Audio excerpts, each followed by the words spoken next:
Good evening guys. आज हम deduction की थर्ड क्लास लेकर आए हैं। फर्स्ट क्लास में हमने एटीसी एंड सेकंड क्लास में हमने एटीडी करा था। आज हम लोग एटीजी करेंगे।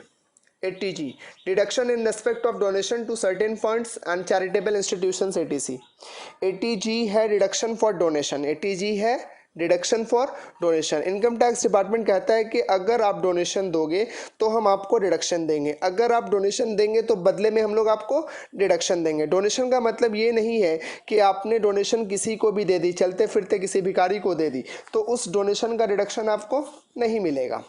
अगर आपको डिडक्शन चाहिए तो आपको डोनेशन देना है कहाँ पर बाबू? सर्टेन फंड्स में या फिर किसी चैरिटेबल इंस्टीट्यूशंस को। उसके बाद है डोनेशन का सेकंड पॉइंट है allowed to all assessee. Allowed to all assessee मतलब सारे एसएससी को अलाउड है। एटीजी का रिडक्शन सारे एसएससी को मिलेगा, चाहे वो इंडिविजुअल हो, एचयूएफ हो, कंपनी हो, पार्टनरशिप फर्म हो, एओपी बीओआई हो, लोकल अथॉरिटी हो, every artificial and judicial person हो। अगर आपको याद हो तो हमने पढ़ा था कि एटीसी का रिडक्शन और एटीडी का रिडक्शन सिर्फ इंडिविजुअल और एचयूएफ को मिलता है, लेकिन एटीजी का रिडक्शन सबको मिलेगा। उसके बाद essential condition, the donation should be a sum of money, donation in kind do not qualify for reduction. मतलब ये हुआ कि डोनेशन मनी में होना चाहिए, काइंड में नहीं होना चाहिए। मनी मीन्स मॉनेटरी फॉर्म में, यानी कैश, चेक, ईटीसी होना चाहिए, काइंड में नहीं होना चाहिए। मान लो आपने रेन कोट डिस्ट्रीब्यूट या डोनेट करा नीडी पीपल को, तो आपको इसका रिडक्शन नहीं मिलेगा, क्योंकि आपने जो डोनेट किया है या फिर कर रहे वो काइंड में है, और काइंड में आपका रहेगा तो डोनेशन नहीं मिलेगा। काइंड का मतलब होता है डिस्ट्रीब्यूशन ऑफ गुड्स, मतलब हम लोग गुड्स बांट रहे, पैसा नहीं। क्लियर है? सेकेंड पॉइंट है no deduction shall be allowed under this section. In respect of donation, any sum of exceeding rupees 2000 unless such sum is paid by any mode other than cash donation up to rupees 2000 shall qualify for reduction। 2000 रुपये की donation आप cash में दे सकते हो, लेकिन अगर आप 2000 से ज़्यादा की डोनेशन देते हो तो आपको कैश में देना अलाउड नहीं है। अगर आप 2000 से ज़्यादा डोनेशन देना चाहते हो तो अकाउंट पे ही चेक से दे दो, बैंक ड्राफ्ट से दे दो, डेबिट कार्ड या क्रेडिट कार्ड से दे दो, आपको जिससे मन करता है उससे दे दो, पर कोई मोड स्पेसिफाइड नहीं किया गया है। मतलब ऐसा नहीं है कि आपको चेक से ही देना पड़ेगा या फिर आपको ड्राफ्ट से ही देना होगा। आप जिस मोड से चाहे उस मोड से दे सकते हैं। अगर 2000 से ज़्यादा डोनेशन देना चाहते हैं आप कोई भी मोड से पेमेंट कर सकते हैं अदर देन कैश, बट ध्यान रहे काइंड में नहीं होना चाहिए। हमेशा याद रखना डोनेशन काइंड में नहीं होना चाहिए। उसके बाद है proof of donation in original should be attach with the return of income. और आपने जो डोनेशन दिया है वैसे ही तो आपको डिडक्शन नहीं देगा इनकम टैक्स डिपार्टमेंट, आपको उसका प्रूफ जो ओरिजिनल है उसको अटैच करना पड़ेगा जब आप रिटर्न फाइल करोगे। आइए स्टार्ट करते हैं। Deduction in respect of donation to certain funds, charitable institutions etc are classified into following categories. हम जो इंस्टीट्यूशंस को या फिर किसी फंड्स पे पैसा लगा रहे हैं उसको हमने डिफरेंट कैटेगरीज में बांटा है। कैटेगरी ए, अगर आपने डोनेशन दिया है कैटेगरी ए में तो आपको 100% रिडक्शन मिलेगा। मतलब ये कि अगर आपने 1 लाख की डोनेशन दी है तो आपको 1 लाख की रिडक्शन मिलेगी, अगर आपने 5 लाख की डोनेशन दी है तो आपको 5 लाख की रिडक्शन मिलेगी, अगर आपने 50 लाख की डोनेशन दी है तो आपको 50 लाख की रिडक्शन मिल जाएगी। बट ग्रॉस टोटल इनकम आपका जितना होगा उतना ही आपको रिडक्शन मिलेगा, क्योंकि हमने पढ़ा था कि reduction can never exceeds gross total income. अगर आपके पास ग्रॉस टोटल इनकम है तो कैटेगरी ए में जिनके नाम लिखे हैं, अगर आप इंस्टीट्यूशंस या फंड को आप डोनेशन देते हैं तो आप जितना डोनेशन दोगे आपको उतने की रिडक्शन मिल जाएगी। बस ध्यान रहे कि वो डोनेशन जो है कैश में नहीं हो, क्योंकि डोनेशन कैश में एक्सेप्टेबल है सिर्फ 2000, मतलब 2000 से ज़्यादा आप कैश में नहीं दे सकते हैं। Deduction in respect of certain funds, reduction in respect of certain funds charitable institutions को हमने 4 कैटेगरी में क्लासीफाई करा है। कैटेगरी ए में हमने 23 पॉइंट्स करने हैं, और कैटेगरी बी में हमने 4 पॉइंट्स करने हैं, कैटेगरी सी में हमने 2 पॉइंट्स करने हैं, और कैटेगरी डी में 4 पॉइंट्स करने हैं। मीन्स टोटल आपको 33 पॉइंट्स करना है। आपको बस 33 पॉइंट्स याद करनी है। आप पूछिएगा सर मुझे 33 पॉइंट्स याद करना है, ऑब्वियसली आपको ही ये 33 पॉइंट्स याद करना है। और जब आप ये 33 पॉइंट्स याद कर लोगे या याद हो जाएगा तो एटीजी कंप्लीट हो जाएगा। पता है स्टूडेंट्स नॉर्मली क्या सोचते हैं कि सर ये 33 पॉइंट्स याद करने के लिए अपना दिमाग लगाना शुरू कर देते हैं, क्योंकि सबसे ज़्यादा मुसीबत में कौन होता है, स्टूडेंट्स ही होते हैं, क्योंकि एग्ज़ाम तो स्टूडेंट्स को ही देना है ना, तो दिमाग भी सबसे ज़्यादा स्टूडेंट्स का ही चलेगा। स्टूडेंट्स कहता है कि सर मैं कैटेगरी ए छोड़ देता हूँ। मैं पूछा क्यों भाई, क्यों छोड़ोगे? वो बोलता है सर देखिए, कैटेगरी ए में आपका 23 पॉइंट्स है, कैटेगरी में बी में 4 है, कैटेगरी सी में 2 है और कैटेगरी डी में 4 है, तो टोटल कितना हो गया, 10 हो गया।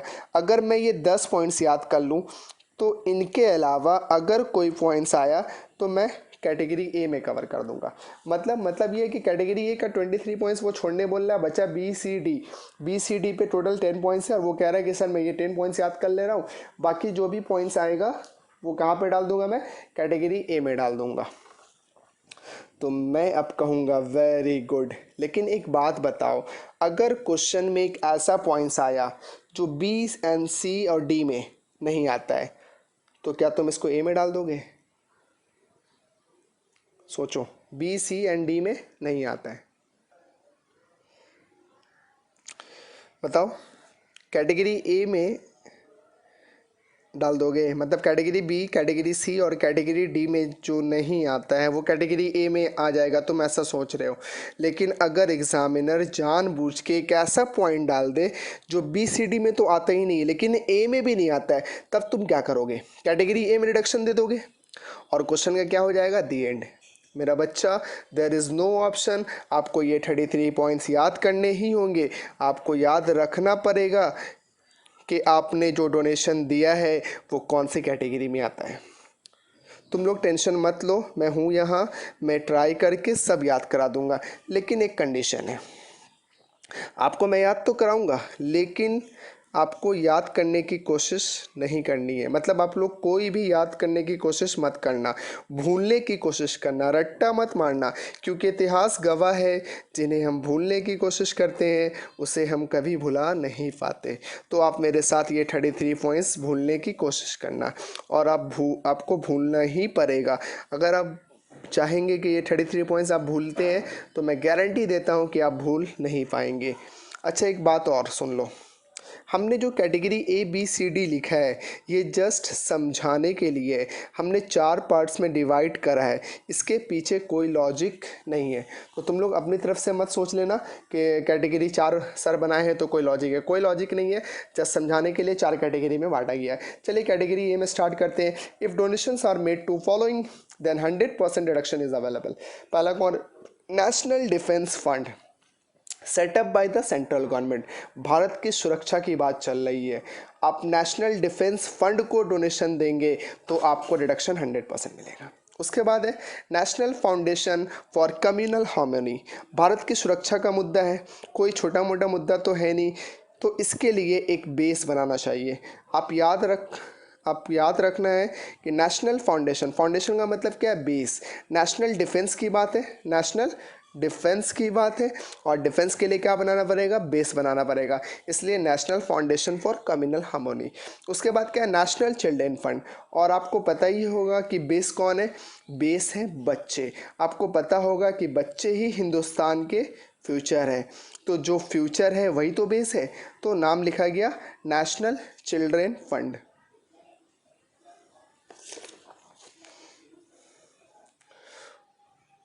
Point number 4, national foundation for control of drug abuse. आजकल के जो बच्चे हैं वो ड्रग्स में इन्वॉल्व हैं, बच्चे ड्रग्स एडिक्टेड हो रहे हैं। बच्चे मीन्स फ्यूचर, बच्चे कहाँ है, फ्यूचर है, जो ड्रग्स में डूब रहे हैं। नेशनल डिफेंस की बात है, पहला पॉइंट याद रखना, नेशनल डिफेंस की बात है, डिफेंस फाउंडेशन बनाएगा। Second point, national foundation for communal harmony, foundation बनाएगा। और फाउंडेशन कौन है बाबू, बच्चे हैं। फाउंडेशन कौन है, बच्चे हैं, मतलब नेशनल चिल्ड्रेन फंड। और बच्चे क्या ले रहे हैं, बच्चे ड्रग्स ले रहे हैं। बच्चे क्या ले रहे हैं बाबू, ड्रग्स ले रहे हैं, तो that is national foundation for control of drug abuse. अब हम क्या करेंगे, इन बच्चों का ब्लड टेस्ट करवाते हैं। क्या करते हैं बाबू, इन बच्चों का ब्लड टेस्ट करवाते हैं, क्योंकि वो लोग क्या हो गए, ड्रग एडिक्टेड हो गए।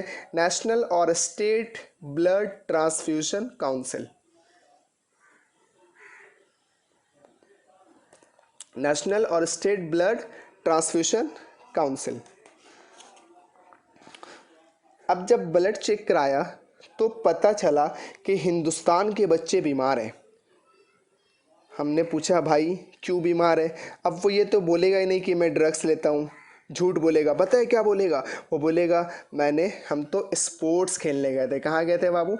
स्पोर्ट्स खेलने गए थे। नेशनल ये बच्चे हैं, जब हमने क्या करवाया बाबू, ब्लड टेस्ट करवाया, तो पता क्या चला, बच्चे क्या है, बीमार है। That is national illness assistant fund. National illness assistant fund, बच्चे क्या है, बीमार है।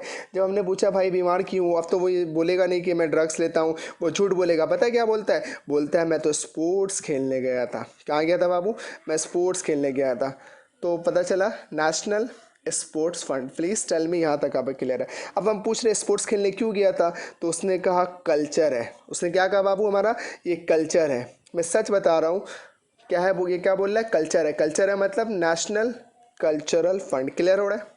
मैं सच बता रहा हूँ, मुझे नेशनल पर कोई ट्रस्ट नहीं है। That is national trust.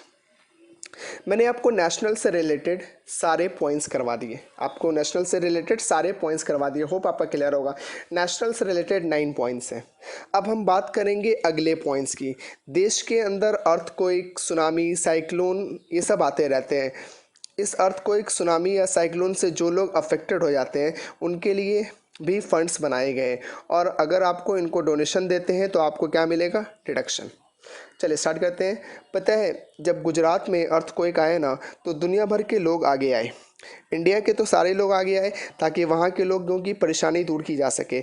आपको पता है गुजरात के पास जितना लॉस हुआ था उससे कहीं ज़्यादा डोनेशन आ गया। गुजरात ने कहा वाह मज़ा आ गया, हमारा तो इतना नुकसान भी नहीं हुआ जितना लोगों ने हमारी हेल्प कर दी, हमारी मदद कर दी, हमारी मदद कर दी। तो उसके लिए क्या बनाया गया बाबू?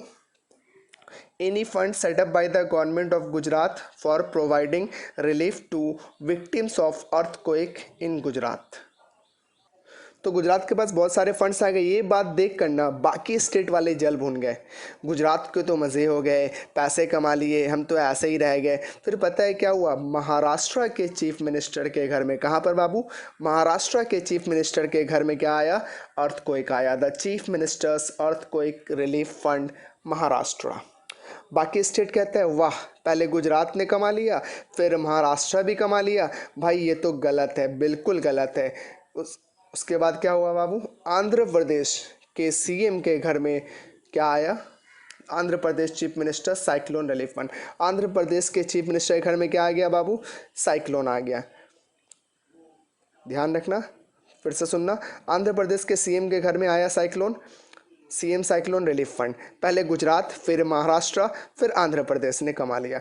गवर्नमेंट ने कहा ऐसे तो सारे मिनिस्टर्स के घर में क्या आएगा? सुनामियाँ स्टार्ट हो जाएंगी। क्या करेगा बाबू? क्योंकि देखो सबसे पहले गुजरात वालों ने कमाया, फिर आपका महाराष्ट्र ने कमाया, आंध्र प्रदेश ने कमा लिया। अब जो गवर्नमेंट है वो कहती है कि अगर ऐसे ही चलता रहा तो सारे मिनिस्टर्स के घर में साइक्लोन, सुनामी सब आता ही रहेगा। ऐसा करो, सीएम के घर में रिलीफ फंड दे दो। सीएम के घर में क्या दे दो? रिलीफ फंड दे दो। उसके लिए क्या बन गया बाबू? चीफ मिनिस्टर्स रिलीफ फंड और ल्यूटेनेंट गवर्नर्स रिलीफ फंड।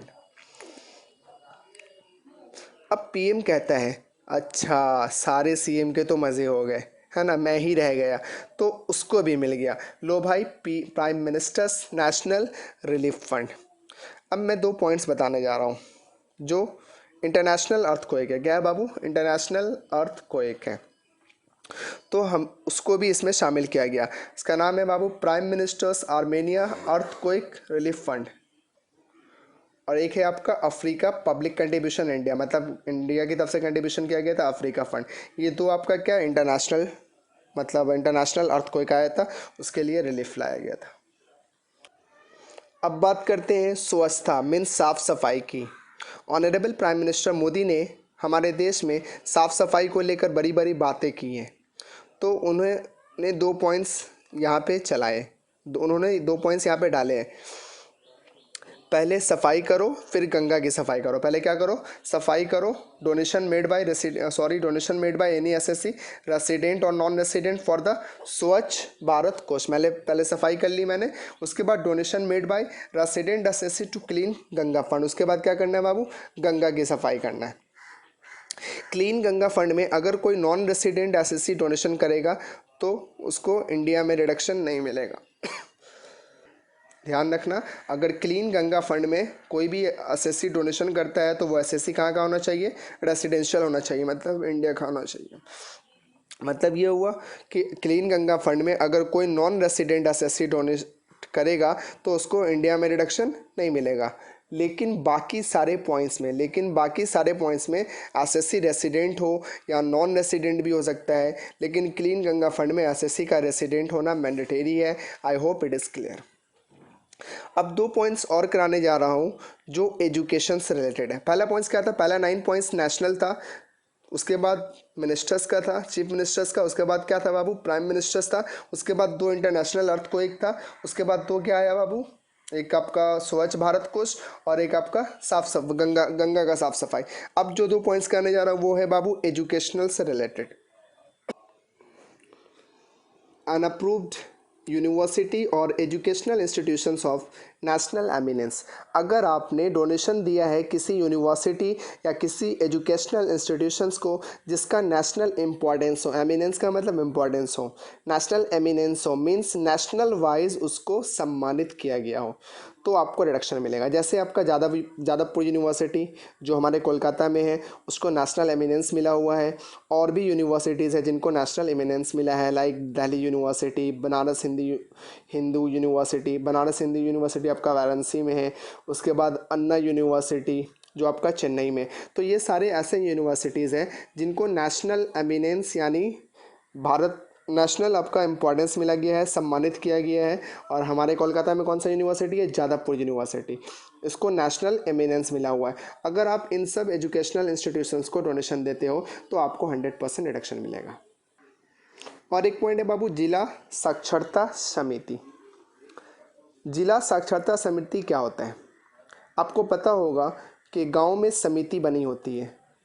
समिति मतलब कमेटी। गांव में जो ओल्ड एज लोग हैं जिनको पढ़ना लिखना नहीं आता उनके लिए समिति बनाई जाती है और उनके पढ़ाई का इंतज़ाम किया जाता है। आपको पता ही होगा कि केरला में 100% लिटरेसी रेट है, मीन्स 100% पढ़े लिखे लोग हैं। इसका मतलब ये नहीं है कि इनके सब लोगों को टैक्स आता है, समझने की कोशिश करें, इनके सब लोगों को टैक्स नहीं आता है।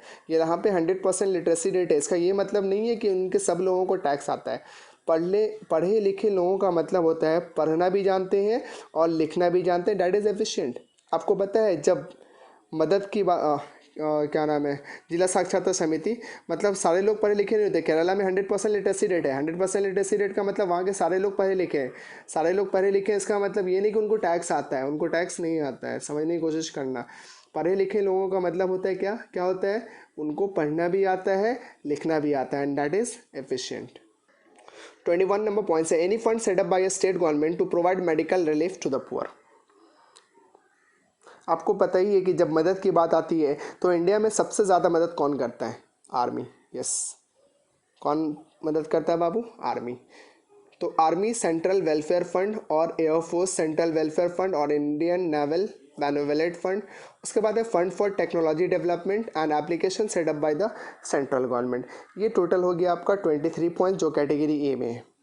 चलो अब जल्दी जल्दी कमेंट करके बताओ कि ये सारे 23 पॉइंट्स क्लियर हुए या नहीं। ये जो 23 पॉइंट्स हमने हैं जिनमें पढ़ाई हमने आपको, इसमें आपको 100% रिडक्शन मिलेगा और हमने आपको याद करा दिया। अब हम करेंगे कैटेगरी बी। कैटेगरी बी में हमने उन लोगों को रखा है जिनको आप डोनेशन दोगे तो आपको 50% रिडक्शन मिलेगी। If donations are made to the following then 50% reduction is available. पहला क्या बाबू, जवाहरलाल नेहरू मेमोरियल फंड। ध्यान से सुनना, जवाहरलाल नेहरू जी का बर्थडे था। अच्छा, कब आता है जवाहरलाल नेहरू जी का बर्थडे, बोलो बोलो। 14, अबे 14 फरवरी नहीं, 14 नवंबर। जिससे पूछो 14 फरवरी याद रखता है। जवाहरलाल नेहरू जी का बर्थडे चिल्ड्रेंस डे पे आता है जो कि 14 नवंबर है, ना कि 14 फरवरी। जवाहरलाल नेहरू जी का बर्थडे था, उन्होंने कहा भाई मेरा बर्थडे है, ख़ास है, तो क्यों ना ख़ास लोग, खास लोगों को बुलाया जाए। उन्होंने कहा एक तो इंदिरा गांधी को बुला लो। किसको बुला लो बाबू? इंदिरा गांधी को बुला लो, इंदिरा गांधी मेमोरियल ट्रस्ट। फिर बोला राजीव गांधी को बुला लो, राजीव गांधी फाउंडेशन। और एक उस प्राइम मिनिस्टर को बुला लो जो ड्राउट रिलीफ रिलेटेड इशू को सॉल्व करता है। उस प्राइम मिनिस्टर को बुला लो जो ड्राउट रिलेटेड इशू को सॉल्व करता है, उसको बुला लो। उसने कुछ खाया नहीं होगा बहुत दिनों से, तो यहाँ खा लेगा, तो उसके लिए आ गया prime ministers drought relief fund. ये सब जो मैं आपको बता रहा हूँ ये सिर्फ एक कहानी है आपको समझाने के लिए, मेरी इमेजिनरी स्टोरी है। ऐसी स्टोरी जिसको आपको समझाया जा सके, जिससे आप समझ सके। ऐसी कोई बर्थडे पार्टी नहीं हुई थी, बस याद करवाने के लिए मैं आपको जस्ट स्टोरी सुना रहा हूँ। होप आपका कैटेगरी बी भी क्लियर हो गया होगा। तो अगर आप कैटेगरी ए में डिडक्शन देते हो तो कैटेगरी ए में टोटल 23 लोग हैं। अगर उन लोगों को आप क्या देते हो, डोनेशन देते हो, तो आपको 100% डिडक्शन मिलेगा। कैटेगरी बी में अगर आप डोनेशन देते हो इन 4 लोगों को, तो आपको 50% डिडक्शन मिलेगा। उसके बाद category C, if donations are made to the following then 100% deduction is available subject to the qualifying limit. आपको डिडक्शन मिलेगा पूरा 100% कैटेगरी सी में, लेकिन कुछ क्वालिफाइंग लिमिट है। क्या क्वालिफाइंग लिमिट है मैं आपको बताऊंगा। कैटेगरी सी में डिडक्शन आपको 100% मिलेगा, लेकिन सब्जेक्ट टू क्वालिफाइंग लिमिट। और कैटेगरी डी भी आप देख लो, कैटेगरी डी में आपको 50% डिडक्शन मिलेगा। इसमें भी क्या लिखा है बाबू, subject to qualifying limit. Subject to qualifying limit क्या होता है ये हम आपको बाद में बताएंगे। आपको पहले हम ये पढ़ाएंगे कि इन 2 कैटेगरीज में कौन कौन लोग आएंगे। कैटेगरी सी देखिए, डोनेशन टू गवर्नमेंट और any approved local authority institution association to be utilise for the purpose of promoting family planning. अगर आप डोनेशन देते हो गवर्नमेंट को, अप्रूव लोकल अथॉरिटी को, इंस्टीट्यूशन को, एसोसिएशन को, जो पैसे को यूटिलाइज करेगी for the purpose of promoting family planning, तब आपको डिडक्शन मिल जाएगा 100% विथ क्वालिफाइंग लिमिट। उसके बाद donation made by a company to Indian Olympic Association और to any other notified institutions for development for sports and games और the sponsorship of sports and games in India. Company अगर donation देती है Indian Olympic association या किसी notified institutions को, so that Indian क्या नाम है वो इंडियन ओलंपिक एसोसिएशंस या इंस्टीट्यूशंस को डेवलपमेंट करेगा और infrastructure for sports and games in India. आप देखते हैं कि आज भी हमारे इंडिया के अंदर इंफ्रास्ट्रक्चर की बहुत कमी है। आपने खुद देखा होगा कि अपनी गली और मोहल्ले में जो बच्चे क्रिकेट खेलते हैं वो विकेट लगाते हैं या ईंटें लगाते हैं। ईंटें लगाते हैं, राइट, विकेट तो लगाते नहीं है। जो बैडमिंटन खेलते हैं वो नेट लगाते हैं या ज़मीन पे लाइन डालते हैं। ज़मीन पे लाइन डालते हैं ना। मैं ये सब इसलिए बता रहा हूँ ताकि आपको याद रहे। कैटेगरी डी, अगर आपने डोनेशन दिया है, डोनेशन टू गवर्नमेंट और local authority to be utilise for any charitable purpose other than the purpose of family planning. अगर आपने डोनेशन दिया है गवर्नमेंट या लोकल अथॉरिटी को जो चैरिटेबल पर्पज़ के लिए यूज़ होता हो, फैमिली प्लानिंग के लिए नहीं, तो आपको रिडक्शन मिलेगा 50% विथ क्वालिफाइंग लिमिट। उसके बाद है donation to any approve charitable institutions which specifies the condition of section 80G। अगर आपने डोनेशन दिया है चैरिटेबल इंस्टीट्यूशंस को जो सेक्शन 80G के कंडीशंस को सेटिस्फाई करता है, तो रिडक्शन मिल जाएगा। Donation to any authority for satisfying the needs for housing accommodation और any corporation for promoting interest of minority community. अगर आप डोनेशन देते हैं हाउसिंग अकोमोडेशन के लिए, donation for promoting interest of minority community, तो आपको रिडक्शन मिल जाएगा। नंबर 4, ये पॉइंट्स मैं पहले पढ़ूंगा नहीं, पहले समझाऊंगा, उसके बाद पॉइंट्स पढ़ूंगा। अगर आप डोनेशन देते हो टेम्पल, मस्क, गुरुद्वारा, चर्च, तो आपको रिडक्शन मिलेगा। आप जानते हैं इंडिया में मंदिर, मस्जिद, गुरुद्वारा, चर्च बहुत सारे हैं। मंदिर की बात करें तो आपको एक एक कदम पर मीन्स 2-2, 3-3 किलोमीटर पर आपको मंदिर मिल ही जाएगा। याद करो, आपने अपने कॉलेज के आसपास मंदिर देखा ही होगा। और इन मंदिर की वैल्यू तब ज़्यादा बढ़ जाती है जब एग्ज़ाम पास में होता है या रिज़ल्ट आने वाले होते हैं। अभी क्या हुआ ना कि एक स्टूडेंट्स मंदिर के लाइन में लग गया, एग्जाम्पल है, ध्यान से सुनना। और जब उसका लाइन आया तो उसने पुजारी को 500 रुपये दिए और कहा भगवान से प्रार्थना करो कि हे भगवान इस बच्चे को पास करा दे। पुजारी ने कहा देख बेटा, तेरे पास फेल होने का तो मुझे मालूम नहीं, लेकिन तुमको बता दूं कि तुमने जो ये 500 रुपये दिए इसकी डिडक्शन तुझे नहीं मिलने वाली। स्टूडेंट्स ने बोला पंडित जी आपको बहुत पता है इस बात का, खैर छोड़ो, क्यों नहीं मिलेगा। पंडित जी ने कहा पॉइंट पूरा पढ़ो। Donation to any temple mosque gurdwara church और other place notified as historic. Temple notified होना चाहिए। यहाँ पे हमने क्या पढ़ा था, donation to any temple mosque gurdwara church. हमने किसी भी मंदिर मस्जिद गुरुद्वारा और चर्च को क्या दिया, डोनेशन दिया तो रिडक्शन मिलेगा नहीं। पंडित जी कहते हैं जाओ पॉइंट को फिर से पढ़ के आओ। हमने जब पॉइंट्स पूरा पढ़ा तो पता चला कि नोटिफाइड एज हिस्टोरिक मतलब टेम्पल नोटिफाइड होना चाहिए। अब इंडिया में 2 ईंटें रख दीजिए और बीच में आप दिया जला दीजिए, वो भी मंदिर है। आते जाते लोग वहाँ भी हाथ जोड़ जाते हैं। पीके मूवी में दिखाया था ना, याद होगा आपको।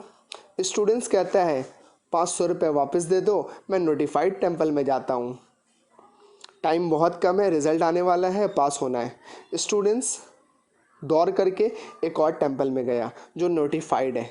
वो वहाँ पर जाकर पंडित जी को 1000 रुपये दिया और कहा कि प्रार्थना कर दो कि बच्चा पास हो जाए।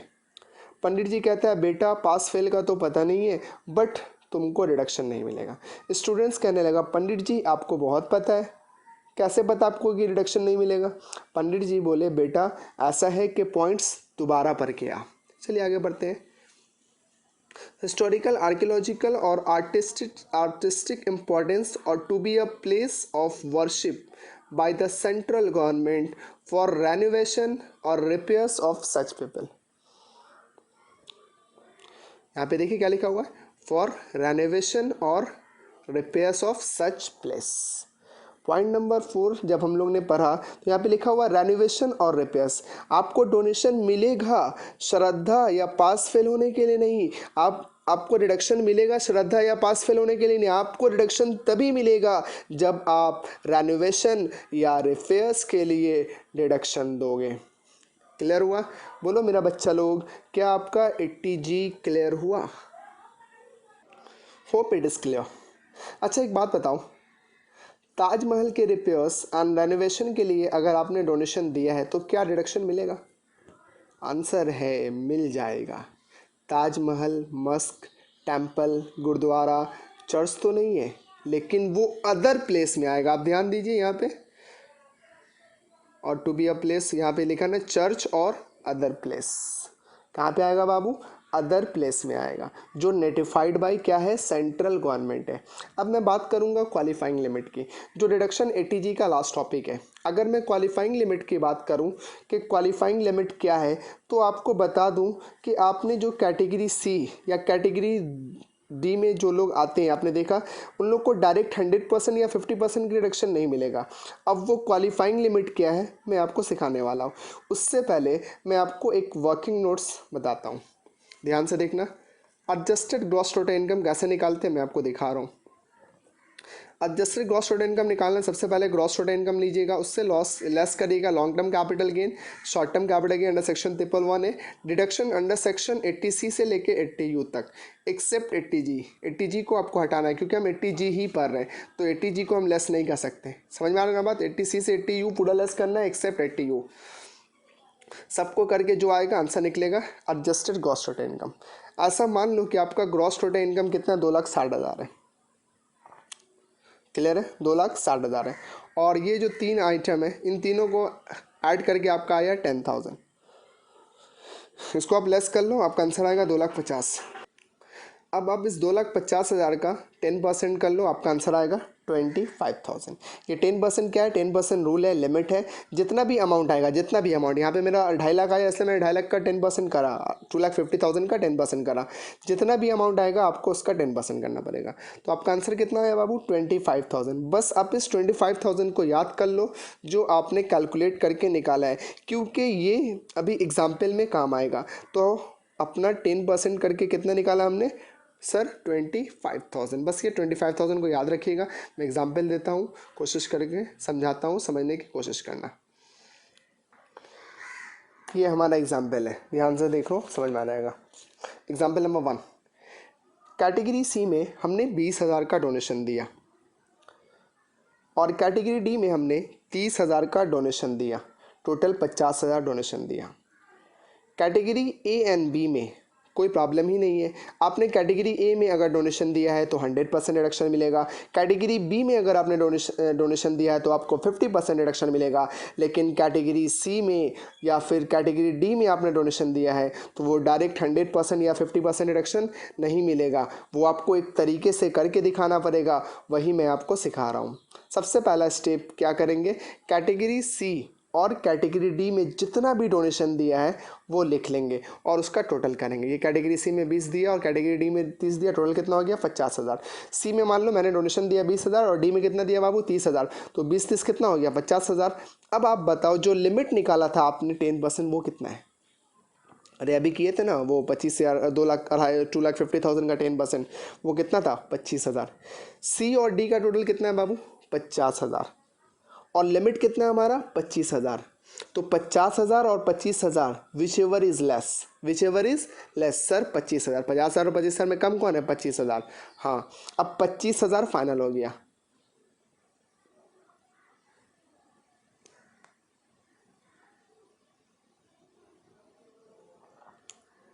तो आप यहाँ पे देखिए सी और डी का टोटल कितना है बाबू 50,000 और आपका 10% कितना है 25,000। तो इन दोनों का जो लेस है वो लेना है। तो 50 और 25 का लेस कितना है बाबू 25,000। 25,000 याद कर लो। सी में आपने कितना डोनेशन दिया बाबू 20,000। सी में आपने कितना डोनेशन दिया 20,000 और आपके पास कितना अमाउंट है 25,000। तो आपको पूरा 100% रिडक्शन मिल जाएगा, मतलब आपको कैटेगरी सी में 20,000 का रिडक्शन मिलेगा। 100% आप डिडक्शन ले सकते हैं।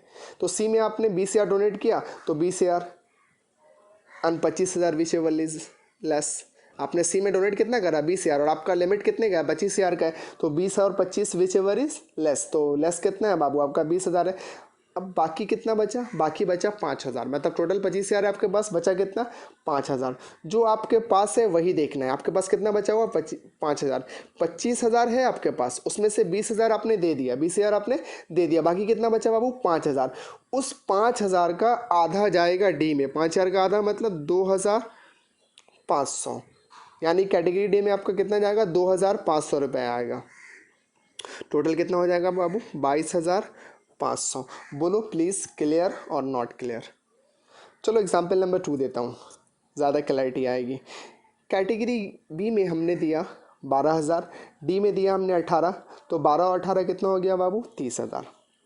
याद करो तुम्हारा वो 10% कितना था सर, वो तो 25,000 था। तो 30,000 और 25,000 में से लेस कौन सा है, कम कौन सा है सर, वो तो 25,000 है, तो 25,000 पिक कर लो। सी में आपने 12,000 दिया, सी में कितना दिया आपने 12,000 दिया, और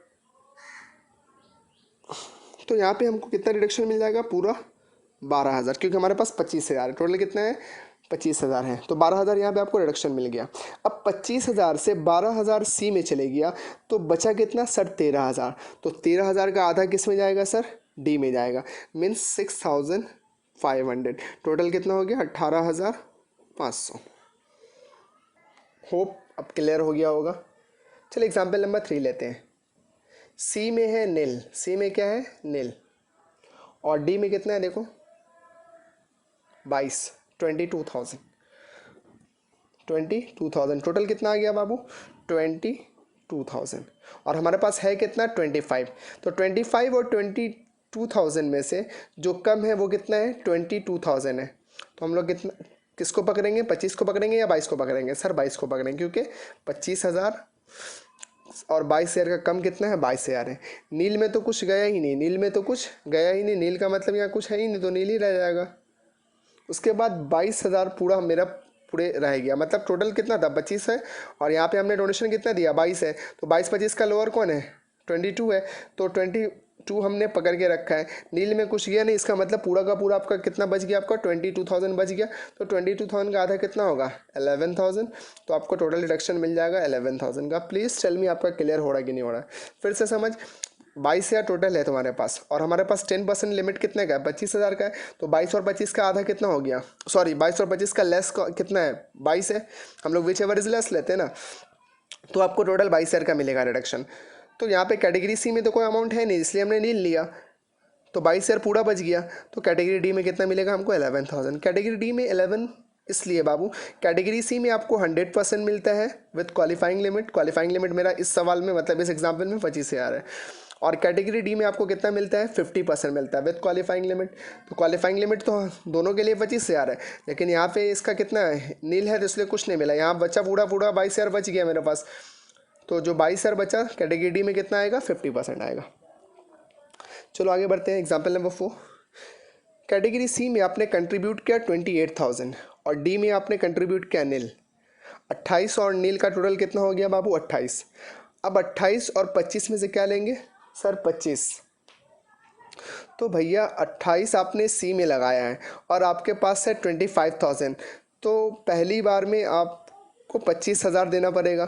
तो चलिए हम यहाँ पे दे देते हैं 25,000, क्योंकि 28 और 25 का लोएस्ट कौन है बाबू, 25,000 है।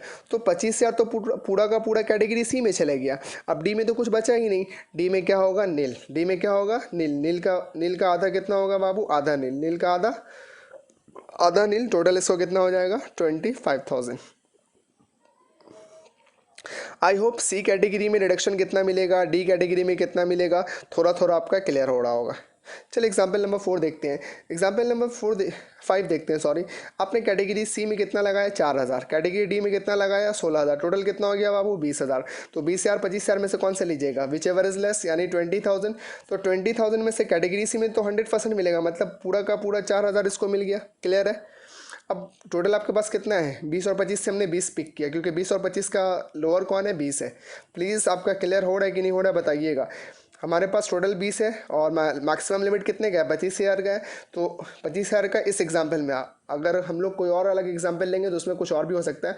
मतलब हमने निकाला था एडजस्टेड GTI का 25,000, तो उसी 25,000 को पकड़ के हम ये सब बना रहे सारा। तो 20 और 25 का लोएस्ट कौन है, 20,000 है सर। तो 20,000 में से कैटेगरी सी में 100% 4,000 मिल गया। अब कैटेगरी डी में तो 100% मिलेगा नहीं, 50% मिलेगा। तो 20,000 में से 4,000 निकल गया, तो बचा कितना, 16,000। तो 16,000 आधा कितना होगा बाबू, 8,000। मतलब आपको कैटेगरी डी में 8,000 का रिडक्शन मिलेगा। इस तरह टोटल आपको 12,000 का रिडक्शन मिलेगा। होप आपका ATG क्लियर हो गया होगा। ATG बहुत इंपॉर्टेंट सेक्शन है और रेस्पेक्टफुल सेक्शन भी है। रेस्पेक्टफुल इसलिए क्योंकि जी लगता है, जी लगता है ना, ATG। और जी हम कब लगाते हैं, जब रेस्पेक्टफुल सेक्शन हो। अगला सेक्शन है हमारा ATGG। क्या है बाबू, ATGG। और ये जो सेक्शन है वो बहुत ज़्यादा रेस्पेक्टफुल है, मतलब उसमें डबल जी हुआ है, तो इसका मतलब क्या है बाबू, वो डबल रेस्पेक्टफुल है। ATGG। ATGG बोला reduction in respect of house rent paid. आपको रिडक्शन तभी मिलेगा जब आपने हाउस रेंट पे करा है। उसके बाद है allowed to individual who is self employed, और if he is an employee he is not entitled to house rent allowance और रेंट फ्री अकोमोडेशन, RFA या फिर HRA। मैं आपको डायग्राम से समझाता हूँ। सेकंड नंबर पॉइंट,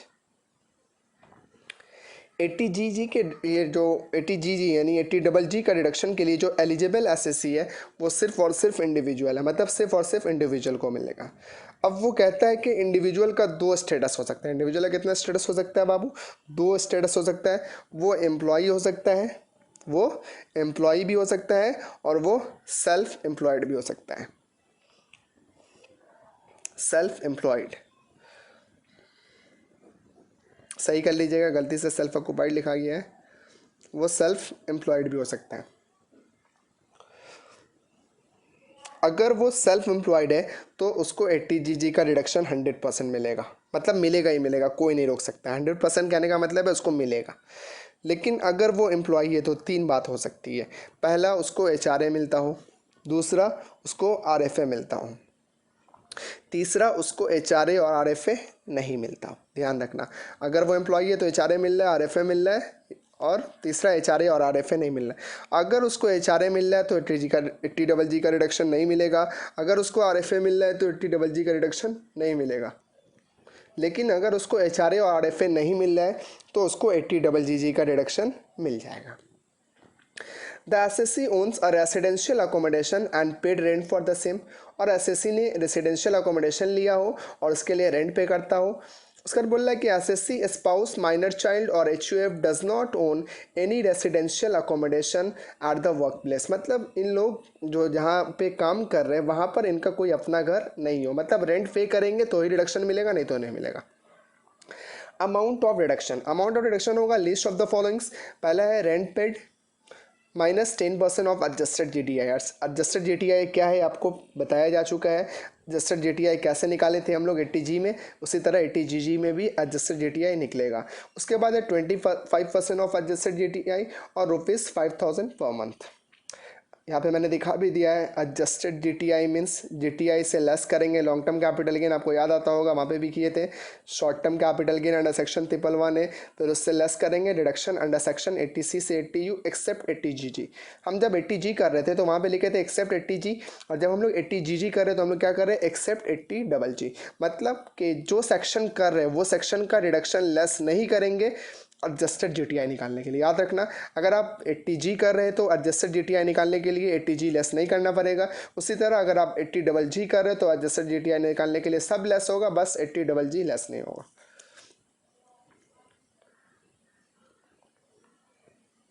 80GG का हाईलाइट से देख लो। Individual should pay rent for his residential accommodation if he is an employee. अगर वो एम्प्लॉई है, अगर उसको HRA मिलता है तो रिडक्शन अंडर सेक्शन 80G नहीं मिलेगा।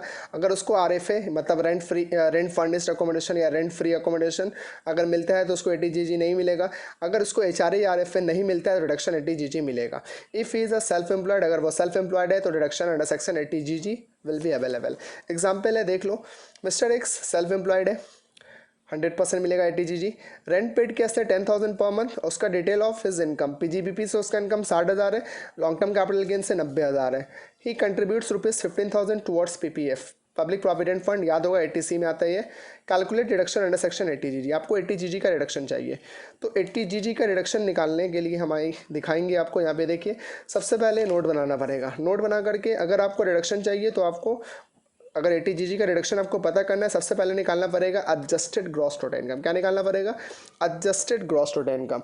और एडजस्टेड ग्रॉस टोटल इनकम अगर आपको निकालना है तो सबसे पहले तुमको क्या चाहिए? ग्रॉस टोटल इनकम चाहिए। क्या चाहिए बाबू? Gross total income. तो ग्रॉस टोटल इनकम कैसे निकालते हैं? 5 हेड्स को ऐड करके, 5 हेड्स को ऐड करके। तो इस सवाल में तुम देखो दो ही है, PGBP है, लॉन्ग टर्म कैपिटल गेन है, तो हम लोग इसी दो को ऐड कर लेंगे। PGBP 60,000, long term capital gain 90,000, gross total income कितना निकल गया? 1,50,000। अब आपको क्या चाहिए? Adjusted GTI। तो ग्रॉस टोटल इनकम के बाद ही एडजस्टेड GTI स्टार्ट होता है। तो ग्रॉस टोटल इनकम से हम लोग क्या लेस करते हैं? Long term capital gain. क्या लेस करते हैं?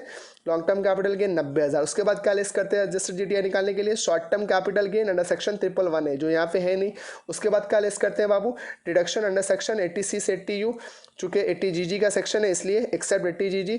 तो 80C से 80U तक यहाँ पे सिर्फ एक ही दिया हुआ है PPF का, जो 80C में आता है 15,000 का। तो 80C से 80U में जो भी आएगा लेस कर देंगे। अब का आंसर निकल गया एडजस्टेड ग्रॉस टोटल इनकम 45,000। सवाल में निकालने क्या बोला? रिडक्शन आपको 80GG का। तो रिडक्शन अगर आपको 80GG का निकालना है तो list of the following, list of the following पहला क्या है? Rent paid -10% of adjusted GTI। तो हमने रेंट कितना पे करा? देखो सवाल में रेंट पे किया हमने 10,000, तो एक साल में कितना हो जाएगा? 1,20,000। तो रेंट 1,20,000 हो गया। और GTI कितना निकाला मैंने? 45,000। तो 10% कितना हो जाएगा? 4,500। इसको लेस करिएगा, 1,15,500, 1,15,500। उसके बाद 25% of adjusted GTI। Adjusted GTI 45,000, इसका 25% कितना होगा? 11,250। उसके बाद रेंट जो हम पे किया, कितना पे किया? 5,000 पर मंथ। टोटल कितना हो गया? 60,000। तो यहाँ पे लिस्ट ऑफ द फॉलोइंग है। लिस्ट ऑफ द फॉलोइंग का मतलब मिनिमम ऑफ द फॉलोइंग। तो इन तीनों में से लोएस्ट कौन है?